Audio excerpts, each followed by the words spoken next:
Hello everyone. Today I'm going to show you some tricks behind this meta tag. First of all, I will open a site for me to use it to do an experiment. So this is site I wanted to use as an experiment. Okay, so follow me gently. I will show you the twist behind this meta tag on a web page. Okay, so now let's go to the VS Code. So I open my VS Code. Okay, this is the site, and this is what I wanted to show you. You know that this meta tag with this viewport is something that actually make your web page mobile friendly. Okay, it's going to make your web page responsive so that it can able to fit on your phone or any devices, whether it's you are using iPad or you are using a mobile phone. It's going to make it fit on your phone. Okay, then this content with width equals to device width is going to get the exact size of that screen of that phone. Okay, then this initial scale is to give it the the range of the size of the screen, whether you wanted to make it big or small, but the initial size of it is always 1.0. okay, that will give your as in the preview of the content is going to give it normal size. Okay, it's not going to be big or small. Okay, now if let's do something now. If I comment this thing, this comment actually is not going to make this thing to work again. Once you comment and a HTML element, is not going to be there. If you run it on the browser, it's not going to be there again.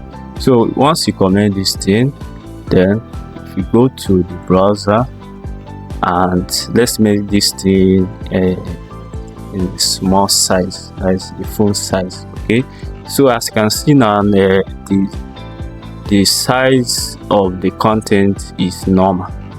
Okay, so remember that we have removed it. So if we refresh the page,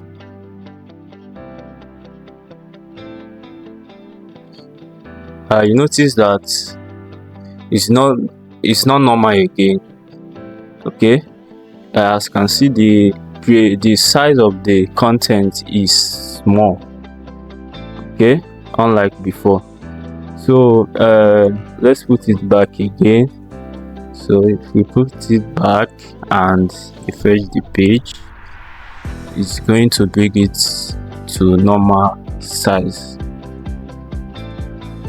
So as you can see, it has get back to the way it was. Okay, so there's another thing again. So if I write here, let me say if I choose to type no, that means it's not going to make the size of the screen responsive. Let me show you. If I refresh the page, it's going to be tiny. The content on the web page is going to be tiny. So this no, which I put here, is the one that's making it not to be responsive again. But if I say yes to make it responsive, then if I refresh the page, our web page is going to come back to normal. Okay, Then another thing is that I can actually make this thing 2.0. maybe I wanted it to be more big, you know, to look bigger. So if I refresh the page, it's going to increase the text and the image. So let me increase it more so that we see the effect. Okay, so I refresh the page.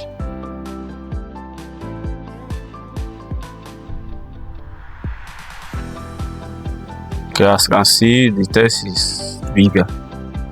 I think let me just put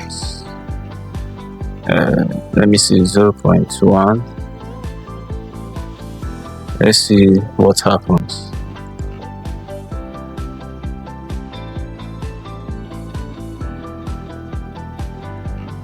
Okay, as you can see, all the content on this web page is looking small. Okay, due to the number I put here. Okay, so let's choose 10 for instance. Let's see whether it's going to be big.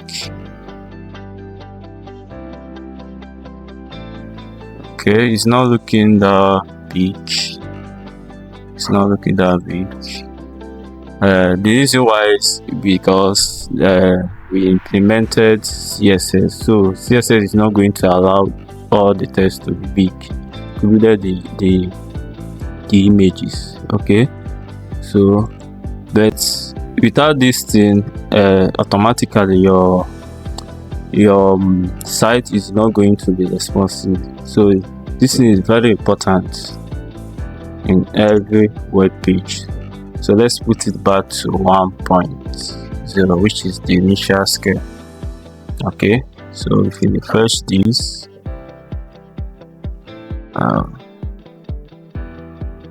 so it's going to keep it normal. Okay, and our web page is going to be responsive in different kinds of phone. So if I can choose iPhone SR, can choose iPhone 14 Pro Max, it will still be responsive. Can choose iPad, it's going to be responsive, as you can see. Okay, so thank you very much.